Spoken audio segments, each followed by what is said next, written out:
तो मूवी की शुरुआत होती है अनम्मा नाम की एक डीमोनोलॉजिस्ट यानी कि तांत्रिक को दिखाते हुए, जो कि एक घर के अंदर आती है, वो भी किसी पोजेशन केस से डील करने के लिए। और यहाँ पोजेशन बहुत ही ज्यादा हैवी था। उसका एसेंस इतना ज्यादा ताकतवर था कि जो डॉग था वो एग्रेसिव होकर अनम्मा के ऊपर ही भौंकने लगता है और उस पर हमला करने की कोशिश करता है, लेकिन वो कार के अंदर थी तो वो कार से टकरा टकरा कर अपना सर फोड़कर खुद को ही खत्म कर लेता है। यानी कि वो यहाँ पर एक पल भी टिकना नहीं चाहता था। अब अनम्मा उस घर में जाने लगती है और लोकनाथ नाम का एक आदमी उसके पास आता है, जो कि उसे बताता है कि उसे प्रोफेसर दशरथ राम ने भेजा है और वो उनके साथ रहकर ट्रैवल करके इंटरव्यू करके उनके ऊपर केस स्टडी करना चाहता है और वो उसे अपने साथ उस घर में ले जाती है। तो इस घर के अंदर हाल ही में ही एक बूढ़े व्यक्ति की मृत्यु हुई थी, जिसका बेटा, बहू और उसकी बेटी फॉरेन में रहते हैं, तो अभी वो वापस आ गए थे। असल में उस बूढ़े व्यक्ति की जो पोती है वो पोजीशन में है और उसी वजह से उस घर के सारे फूल, पत्ते और पौधे सूख चुके हैं और मुरझा गए हैं। इविल चीजें होती रहती हैं, घर में हलचल होती है और भगवान की जो पिक्चर्स है वो टूट कर अपने आप नीचे गिर जाती हैं। यानी कि यहाँ पर नकारात्मक ऊर्जा बहुत ही ज्यादा थी।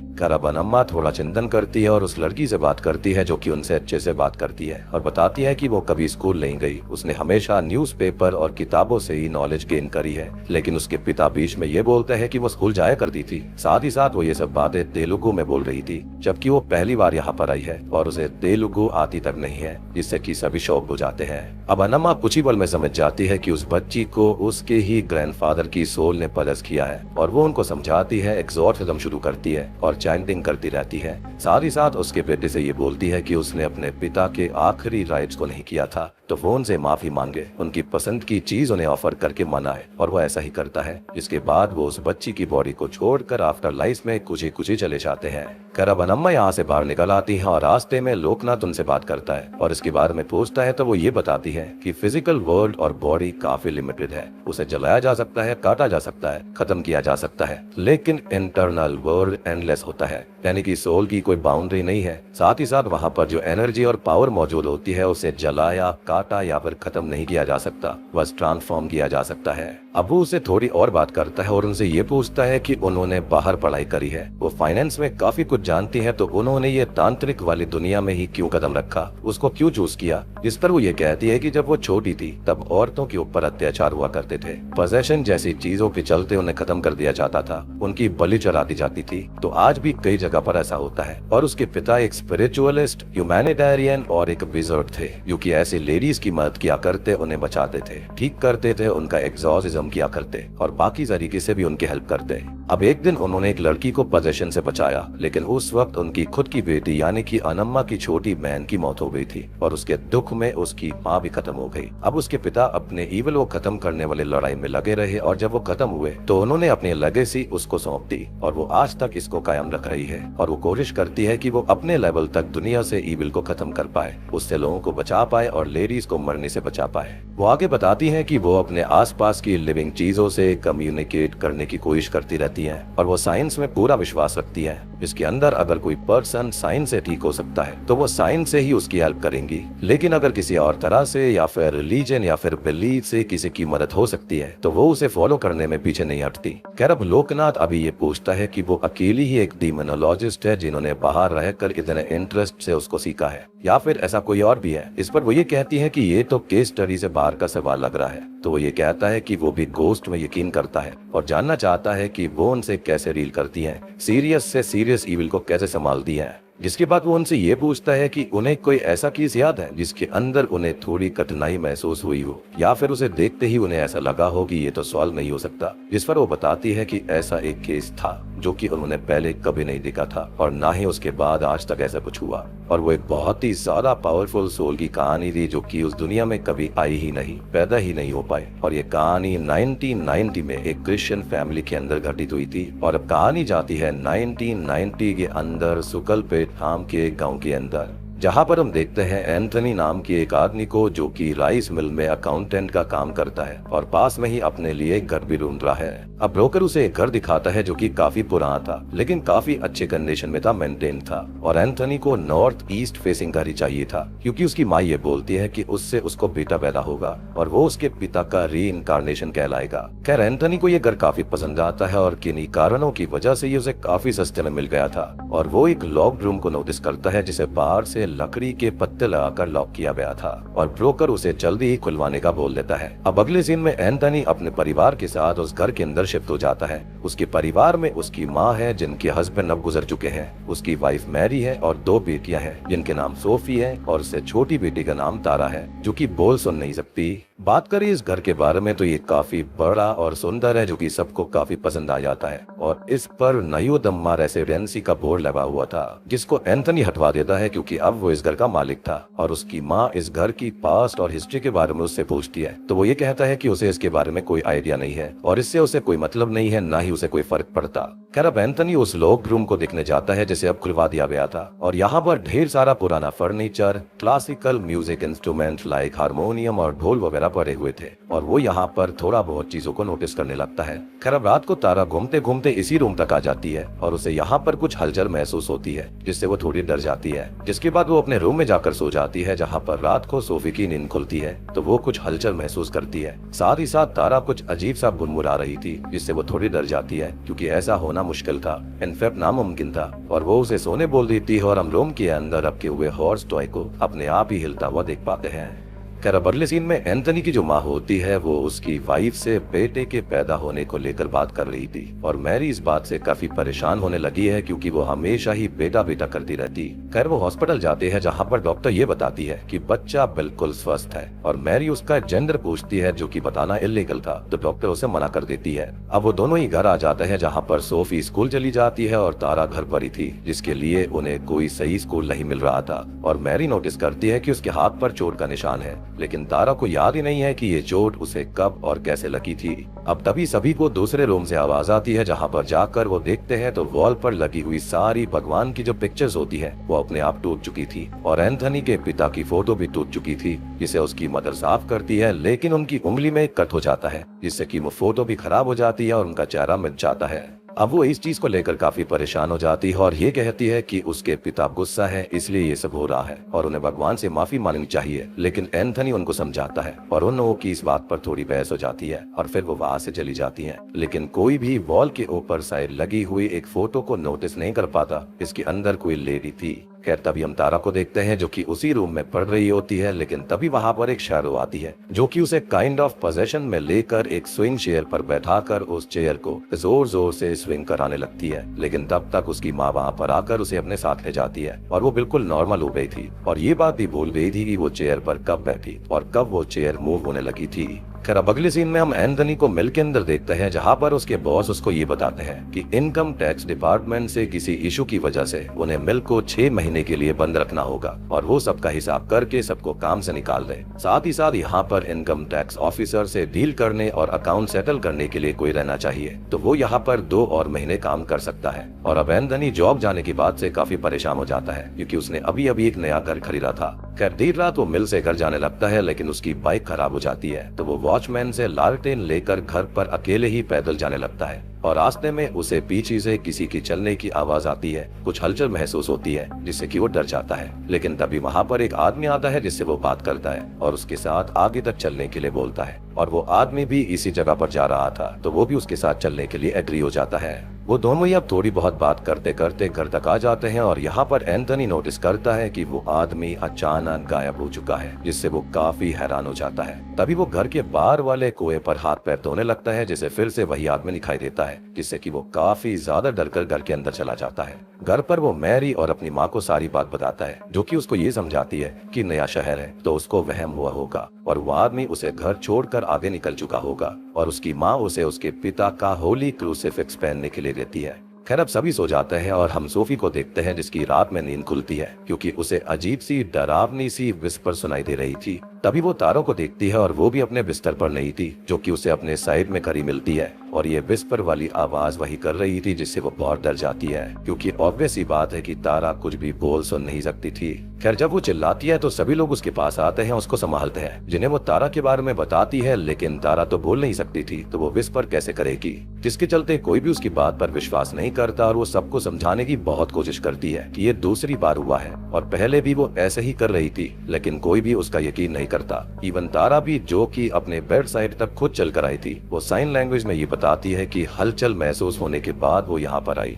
अब सभी लोग दूसरे रूम में चले जाते हैं और सोफी इन सबसे बहुत ही ज्यादा परेशान हो गई थी, जो कि खुद से ये कहती है कि अभी कोई भी उसकी बात नहीं मानता। जब नया बेबी आएगा तब तो सभी उसको इग्नोर कर देंगे और कोई उससे प्यार नहीं करेगा। वहीं दूसरी तरफ हम तारो को देखते हैं, जो कि क्रीपी तरीके से हंस रही थी। अब अगले दिन एंथनी अपने काम पर निकल जाता है और बच्चियां घर पर खेल रही होती हैं। तभी कारपेंटर घर पर कुछ रिपेयर का काम करने आया था, जिसकी बहन भी साथ आई थी। तो वो उन दोनों के साथ खेलने लगती है और उस स्टोर रूम से उन्हें एक बोर्ड गेम भी निकाल कर देती है, जो कि काफी पुराना समय का गेम था। तभी मैरी उन दोनों के पास आती है और वो दोनों उसे उस लड़की के बारे में बताती हैं, जो कि अभी नीचे गई है। और मैरी कारपेंटर को जूस देती है, साथ ही साथ उसकी बहन को पिलाने के लिए भी जूस देती है। खैर अब रात को सभी लोग सो रहे होते हैं कि तभी एंथनी की माँ के रूम के अंदर हलचल शुरू हो जाती है। उसे कुछ आवाजें आती हैं, जिससे उनकी नींद खुल जाती है और वो हलचल नोटिस करके अपने पति की फोटो के सामने जाती है और उनसे माफी मांगती है कि क्या वो किसी पर गुस्सा है या फिर अगर उन्होंने कोई गलती करी है तो वो उसे माफ कर दे। खैर अगले दिन वो जागती है तो वो काफी परेशान थी और एंथनी उनसे ये कहता है कि उसकी जॉब भी जाने वाली है और उसने अपने सारे पैसे लगाकर ये घर खरीद लिया है। ऊपर से 2 बच्चियों की जिम्मेदारी उस पर है और वो आगे बच्चे की जिम्मेदारी नहीं उठा सकता, तो एबॉर्शन वो कराने का सोच रहा है। इस पर उसकी माँ बहुत ही ज्यादा गुस्सा हो जाती है और उसको थप्पड़ मार के ये बोलती है कि वो ये बिल्कुल भी ना कहे और वो अपने पिता के री इनकारनेशन को नहीं रोक सकता। बात रही बच्चे को पालने की, तो वो अपनी पेंशन से उसको पाल लेगी। और एंथनी उनका ये बिहेवियर देखकर काफी शॉक्ड हो जाता है, क्योंकि वो पहले ऐसी नहीं थी। अब रात को एंथनी सो रहा होता है कि तभी उसे किसी की आवाज आती है और उसकी नींद खुल जाती है। वो बाहर जाता है तो उसे कुएं के पास तारा दिखाई देती है। इसे बचाने वो वहां पर भागता है, लेकिन वो अचानक गायब हो गई थी। साथ ही साथ अब उसे किसी ईविल के हंसने की आवाज सुनाई देती है और वो घर पर देखता है तो बालकनी में कोई लेडी और बच्चियों के भूत खड़े हुए थे और तभी उसे कुएं के अंदर कोई धक्का दे देता है। अब अगले दिन मैरी जागती है तो उसे ढूंढने लगती है, जो कि उसे कुएं के अंदर ही मिलता है, जो कि रात भर से वहीं पड़ा हुआ था और कुछ लोगों की मदद से उसे बाहर निकाला जाता है। वो बहुत ही ज्यादा परेशान हो जाता है, क्योंकि घर के अंदर इतनी सारी अजीब चीजें घट रही थी, जिस पर मैरी उसे संभालती है। अब वो अपने काम पर जाता है, जिसे आने में देर हो गई थी और रात होने पर कारपेंटर की सिस्टर घर आती है, जो कि तारा के साथ खेलने लगती है और उसे अपने साथ घर से बहुत दूर ले जाती है। मैरी को जब उसके बारे में पता चलता है तो वो बहुत ही ज्यादा परेशान हो गई थी और वो उसको ढूंढने के लिए निकल पड़ती है, जो कि कारपेंटर से पूछती है कि उसकी बहन उसकी बेटी को कहीं लेकर गई है। तो वो शॉकिंगली ये बताता है कि उसकी तो कोई बहन ही नहीं है और उस दिन उसे वो बहन वाली बात भी समझ नहीं आई थी कि उसने जूस आखिर 2 पैकेट क्यों दिए थे, यानी कि ये कोई और नहीं बल्कि कोई भूत था। खैर अब मैरी बहुत ही ज्यादा परेशान हो जाती है और तभी हम तारा को देखते हैं, जो कि घर से बहुत दूर अकेले भटक रही थी, जिसको शॉकिंगली अनम्मा देख लेती है। जी हाँ, वही अनम्मा जो कि एक केस सुना रही है और वो उससे बात करके उसे घर ले जाने लगती है, जिन्हें मैरी भी मिलती है और वो दोनों थोड़ी बहुत बात करती है, जहाँ पर तारा को याद तक नहीं था कि वो कब घर से गई, क्या हुआ, कैसे हुआ। बस उसको ये याद था कि होश आने पर वो रोड पर अकेली घूम रही थी। खैर अब अनम्मा उन दोनों को घर पर ड्रॉप करती है, जिन्हें उस घर को देखते ही उस घर के अंदर की नेगेटिव प्रेजेंस फील हो जाती है और उस घर की वो जब गोस्ट होती हैं, वो भी बालकनी से खड़ी खड़ी उसे ही देख रही थी। अब रात में एंथनी की माँ को उस स्टोर रूम से किसी के रोने की आवाज आती है और वो एंथनी को बुलाती है, जो कि वहाँ चेक करता है, लेकिन तब तक लाइट चली गई थी। अब वो उस रूम में जाता है जहाँ पर पैरानॉर्मल एक्टिविटीज होने लगती है और उसे कोई परछाई हॉन्ट करती है, हमला करती है और वो रूम के अंदर कैद हो जाता है। अब अगले दिन ब्रोकर पुलिस ऑफिसर को लेकर वहाँ आता है और वो लोग उसे बाहर निकालते हैं। अब पुलिस ऑफिसर उसका बयान लेता है, लेकिन उसे इन सारी बातों पर, भूत वाली बातों पर यकीन नहीं होता, तो वो वहाँ से चला जाता है। तभी एंथनी बहुत ही ज्यादा डर चुका था, जो कि ब्रोकर से ये कहता है कि वो कैसे भी करके ये घर बिकवा दे और उसे कहीं और दूसरा घर दिलाए, जिस पर ब्रोकर उसको ये कहता है कि घर बेचने में टाइम लगेगा और ज्यादा दिक्कत होने पर वो अनम्मा को कॉल करे, क्योंकि वो इन सब चीजों से ही डील करती है, उनको सॉल्व करती है। यानी कि यहाँ पर ये ब्रोकर जानता था कि इस घर के अंदर दिक्कत थी, लेकिन पैसों के चक्कर में उसने घर बेच दिया। इसलिए कहते हैं कि प्रॉपर्टी डीलर्स या बिल्डर्स किसी के सगे कभी नहीं होते। अगर भूत पैसा देंगे ना, तो वो भूतों को भी घर बेच सकते हैं। अब एंथनी अपने काम पर निकल जाता है और अनम्मा को कॉल करने की कोशिश करता है, लेकिन उनके घर पर फिलहाल कोई नहीं था, तो उसकी बात किसी से नहीं होती। खैर अब रात को वो घर आता है, जो कि सबसे ये कहता है कि अगर वो इस घर के अंदर और रहे तो आगे और भी कुछ भयानक घटित हो सकता है, तो वो अभी यहाँ से जा रहे हैं और उसने मिल के पास ही किराए पर एक घर देख लिया है। वो सभी लोग सामान पैक करते हैं और यहाँ से जाने लगते हैं, लेकिन तभी मैरी स्लिप होकर गिर पड़ती है और एंथनी उसे हॉस्पिटल लेकर जाता है, जहाँ पर डॉक्टर्स उसके बच्चे के टेस्ट करने लगते हैं कि वो सेफ है या फिर नहीं। खैर अब रात यूं ही बीत जाती है और बीच में एंथनी की माँ भी कॉल करती है और थोड़ी देर बाद अनम्मा का कॉल भी आ जाता है, जो कि एंथनी से कहती है कि वो सब जानती है और वो 2 दिन बाद आ जाएगी, तब तक वो घर छोड़कर कहीं भी ना जाए। जिस पर वो जाने की जिद करता है तो वो ये कहती है कि ये घर उसे घर से या फिर इस गांव से कहीं बाहर नहीं जाने देगा और कोशिश करने पर चीजें गलत हो जाएंगी और उसे वहीं पर रुकना पड़ेगा। और आप देख चुके हैं कि चीजें कितनी गलत हो रही थी। खैर अब सुबह उसे सोफिया कॉल आता है जो कि उसको ये बताती है कि उनकी दादी चल बसी है और ये सुनकर उसके पैरों तले जमीन खिसक जाती है। खैर अब प्रेजेंट टाइम में लोकनाथ अनम्मा से ये पूछता है कि आखिरकार मौत के आगे है क्या वो अंत है या फिर कभी उसके बियॉन्ड चीजें पता भी चलेंगी। साथ ही साथ अलग अलग रिलीजन, अलग अलग कम्युनिटीज के अंदर क्रिमेशन अलग अलग तरह से होता है, तो क्या वो सिर्फ बॉडी को खत्म करने का तरीका है या फिर उस सोल से लिविंग को बचाने की कोशिश। क्योंकि अक्सर कहा जाता है कि अनसेटिस्फाइड सोल्स हमारे आसपास ही रहती है और वो कभी भी किसी के भी शरीर को पॉजेस कर सकती है। उसका ये भी कहना था कि क्या वो हमें हार्म भी कर सकती है, लेकिन फिलहाल अनम्मा इसके बारे में कुछ नहीं बोलती। वो कहानी कंटिन्यू करती है जिसके अंदर कहानी फिर से पास्ट में जाती है और हम एंथनी की माँ का अंतिम संस्कार देख पाते हैं। और अनम्मा वहाँ पर घर आ गई थी जो कि यहाँ वहाँ पूरा घर चेक करती है, जिसके अंदर उन्हें उसकी माँ की स्पिरिट मिल जाती है, यानी कि एंथनी की माँ की, जिनसे अनम्मा उनके मरने का रीजन पूछती है, लेकिन वो उसे कुछ नहीं बताती और वहाँ से चली जाती है। खैर तभी उसे कोई और इविल वॉइसेस परेशान करने लगती है और उसे एक और स्पिरिट दिखाई देती है जो कि इस घर की पुरानी ओनर है, लेकिन उसके बारे में हम असली पत्ते खोलते वक्त जानेंगे। तभी अनम्मा बैरियल ग्राउंड पर आती है जहाँ पर वो एंथनी की माँ के साथ उनके हस्बैंड की फोटो को भी बैरी कर देती है ताकि वो सुकून से यहाँ से जाए, लेकिन वो फोटो आज भी अनम्मा के पास ही है और वो फोटो घर के अंदर भी आ गई थी, जो कि काफी वियर्ड बात थी। अब अनम्मा एंथनी और उसके परिवार से बात करती है और बताती है कि यहाँ की जो इविल फोर्सेस हैं उन्हें पास्ट में जाने से सच जाने से रोक रही है। ऑल्दो बाहर बने हुए बर्गर के पेड़ को टच करने पर वो पास्ट की कुछ झलकियां देख पाई थी, जिसके अंदर एक माँ, उसकी 4 बेटियां, उसका पति और उसकी सास रहा करती थी और फिर सभी बहुत ही बुरी तरह से मारे गए। लेकिन क्या हुआ, कैसे हुआ, ये जानने के लिए उन्हें पास्ट देखना होगा, जो कि फिलहाल इम्पॉसिबल हो रहा है। तो वो जल्दी ही मदद लेकर सही इन्फॉर्मेशन के साथ वापस आएंगी। तब तक वो लोग सावधान रहें और सतर्क रहें और तारा पर विशेष ध्यान दें क्योंकि उसके बॉडी के ऊपर चोटों के निशान बने हुए हैं, मतलब कि वो मेन टारगेट है। और अब हमको समझ में आ रहा है कि उसके हाथ पर जो चोट के निशान थे वो यही स्पिरिट दे रही थी क्योंकि वही मेन टारगेट थी। अब अनम्मा यहाँ पर अलग अलग रिलीजियस प्लेसेस पर जाती है, अलग अलग ritual, exorcism, protection circle methods को गैदर करती है और इसी बीच प्रेजेंट में लोकनाथ उनसे पूछता है कि उन्होंने अलग अलग रिचुअल्स को चेक किया, अलग अलग कम्युनिटीज में चीजें सीखी। इस पर वो कहती है कि हिंदुइज्म में एक्सोर्सिज्म का कॉन्सेप्ट है ही नहीं। यहाँ पर रोज दिया बत्ती लगाकर भगवान शिव की पूजा करी जाती है जिससे कि बैड स्पिरिट से बचा जा सके और हिंदू धर्म के हिसाब से इसके पीछे रीजंस भी हैं। जैसे होता है ना कि हनुमान जी की पूजा करी जाती है, भूत पिशाच निकट नहीं आवे, महावीर जब नाम सुनावे। ऐसे ही ये भी माना जाता है कि जब शिव जी आते हैं तो सारे भूत प्रेत बिल्कुल शांत हो जाते हैं। खैर तभी हम 1990 के अंदर फिर से अनम्मा को अलग अलग रिलीजियस प्लेसेस पर जाता हुआ देखते हैं, अपने लोगों को इकट्ठा करता हुआ देखते हैं जो कि अलग अलग धर्मों से थे और उन्हें उनके रिस्पेक्टिव रिलीजन्स का पूरा ज्ञान था कि कैसे सोल्स को रोका जाए, प्रोटेक्शन रखा जाए और एक्सोर्सिज्म कैसे किया जाए, क्योंकि यहाँ पर अनम्मा को पता नहीं था कि ये किस धर्म की आत्माएं हो सकती है, कैसा ईविल है ये। और इसी बीच वो गहरी साधना भी करती है जिसके चलते उनको पता चल जाता है कि एंथनी की माँ की मौत कैसे हुई थी। असल में उन्हें उस घर के अंदर रहने वाली ही बहू की स्पिरिट ने बेरहमी से पटक पटक कर खत्म कर दिया था। खैर फाइनली वो एंथनी के घर पहुंचती है और उस बरगद के पेड़ को फिर से चेक करती है जहाँ उन्हें एक बच्ची का स्केलेटन मिलता है, जिसको देखकर वो बताती है कि इसके पिता इसे मारने आ रहे थे और डर कर ये बेचारी यहाँ छुप गई, जिसके चलते उसने वहाँ पर अपना दम तोड़ दिया।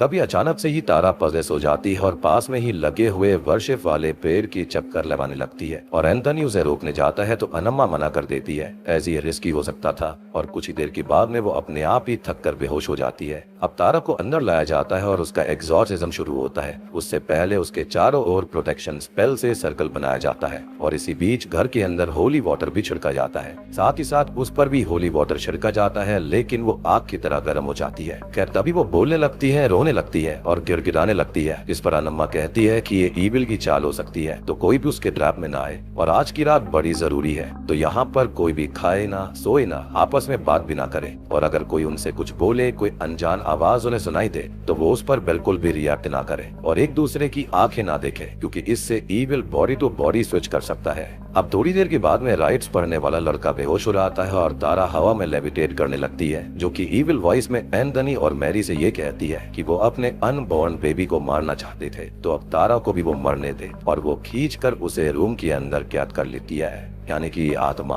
अब अनम्मा अपने एक साथी के साथ उसे लेने जाती है तो उन्हें एक सीक्रेट रूम मिलता है और वहाँ पर कुछ बच्चियों के गोश्त उन्हें हॉन्ट करते हैं, लेकिन अनम्मा ये कहती है कि आज उन्हें डर को रोकना होगा। खैर अब उन्हें एक बड़े से संदूक के अंदर ढेर सारे बच्चों के कंकाल मिलते हैं और तभी वो पास्ट को देख पाती है। और दोस्तों अब यहाँ पर खुलते हैं इस मूवी के असली पत्ते। तो 1930 के अंदर इस घर के अंदर नयूदम्मा नाम का एक आदमी रहा करता था जिसका बोर्ड एंथनी ने उखाड़ दिया था और उसकी ही स्पिरिट उस दिन रास्ते में एंथनी को मिली थी जो कि बार बार गायब हो रही थी। असल में उसकी 4 बेटियां थी और उसकी माँ अपनी बहू से नफरत करती थी कि वो कभी भी बेटा नहीं दे पाई और नयूदम्मा भी उससे काफी नफरत किया करता था, यानी कि अपनी बीवी से। फिलहाल वो प्रेग्नेंट भी थी, फिर भी उसे टॉर्चर किया जाता, गालियां दी जाती, बुरा भला कहा जाता था, लेकिन अपनी बेटियों के लिए वो आंसू भी पी लिए और बिल्कुल चुप होकर रह गई। खैर अब एक दिन ये लोग तांत्रिक लेडी को बुलाते हैं जो कि पेट में पल रहे बच्चे को चेक करके बता पाए कि वो बेटा है या फिर बेटी, लेकिन वो लेडी ये कहती है कि बेटी का ही जन्म होगा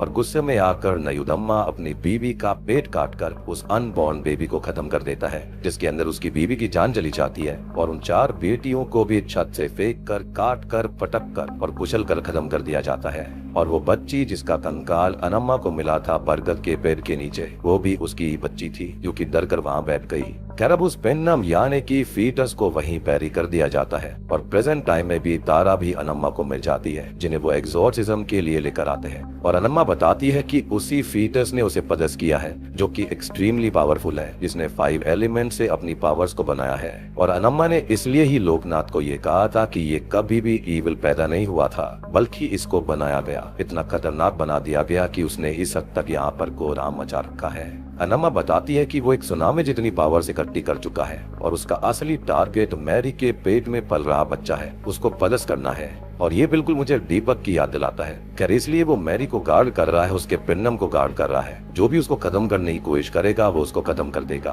अब आगे जाने से पहले हम इसकी माँ के बारे में जान लें तो उसे नयूदम्मा की बीवी ने मारा था क्योंकि वो भी बेटे बेटे के पीछे पड़ी हुई थी। हालांकि वो उसकी सास इतनी बुरी नहीं थी, लेकिन फिर भी सोल्जो बदला लेगी ही, चाहे कोई सुई जितना खतरनाक हो या फिर तलवार जितना।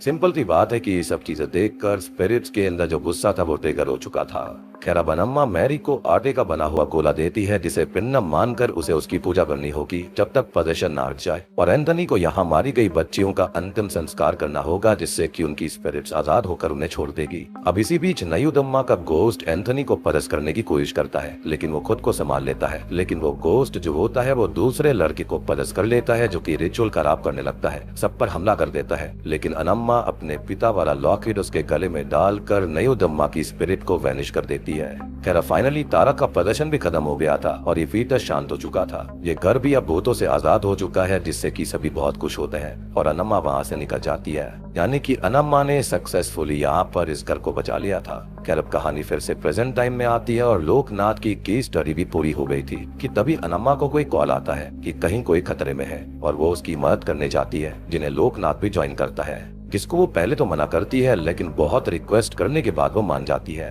खैर अब वो लोग उसी एड्रेस पर जाते हैं जो कि एक अबैंडन बिल्डिंग है जहाँ पर वो मूवी की स्टार्टिंग वाला मरा हुआ डॉग भी पड़ा हुआ था, लेकिन यहाँ पर उन्हें कोई नहीं मिलता। तो कॉल किसने किया था और यहाँ पर उन्हें किसने बुलाया? लेकिन ये सारी चीजें यहाँ पर जरूरी बिल्कुल भी नहीं है, क्योंकि दोस्तों यहाँ पर खुलते हैं इस मूवी के एक और भयानक असली पत्ते, क्योंकि लोकनाथ असल में नयूदम्मा की स्पिरिट से पजेस था। जी हाँ, जो कि अनम्मा को खत्म करने के लिए आगे बढ़ रहा था। और सबसे बड़ी बात ये थी कि जो अनम्मा के पिता का दिया हुआ लॉकेट था वो भी उसने अपनी कार के अंदर ही छोड़ दिया था, यानी कि ये सारी की सारी एक सोची समझी साजिश थी।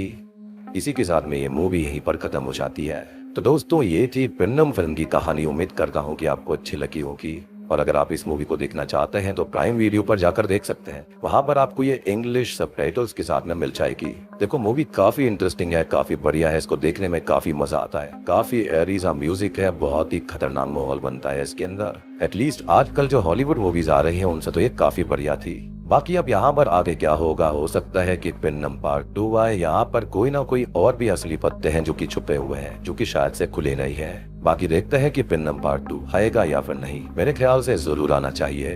बाकी आप लोग कमेंट करके बताइए कि आप वीडियो कहाँ से देख रहे हैं। वीडियो अच्छी लगी हो तो लाइक कर देना।